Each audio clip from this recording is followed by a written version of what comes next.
حضرتك بتفكر في الوقت القريب ان حضرتك تشتري باور بانك او تشتري شاحن سواء للموبايل او سواء لللابتوب، فعايز انصحك كده واقول لك ان انت محتاج تدور سيكا عن الباور بانكس اللي هي بدات تبقى منتشره اللي جواها الشواحن بتاعتها.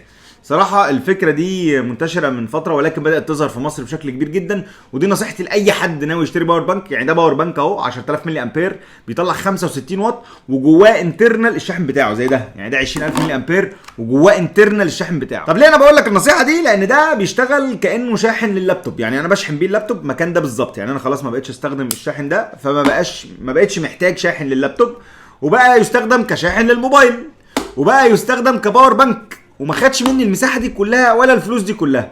فانا عايزك تدور على البرودكتس اللي هي بتشتغل بنفس الفانكشن دي. انا عايز اقول لك ده اسمه انكر 733 باور بانك، يعني ده اسمه باور بانك، هو شايفينه ان هو باور بانك ومصنعينه ان هو باور بانك، وده مستخدم التكنولوجيا الجديده اللي هي الجي اي ان برايم تكنولوجي، اللي هي بتخلي حجم الشاحن اصغر والكاباسيتي بتاعته اعلى والوات بتاعه اعلى. فدي فكره حلوه جدا. بيجي معاه بصوا الجزء ده ممكن تحط كده. انت دلوقتي انا معايا ثلاث شواحن، معايا 3 شواحن وباور بانك جوه هذه الشنطه. فالموضوع صراحه حلو، محتاج منك بس شويه تدوير كده ان انت تدور على حاجه بدل ما تجيب الباور بانك اللي هو محتاج شاحن عشان يشحنه. يعني خلاص انتهى بقى الحوارات دي. فالموضوع ده جامد ولا مش جامد؟ جامد.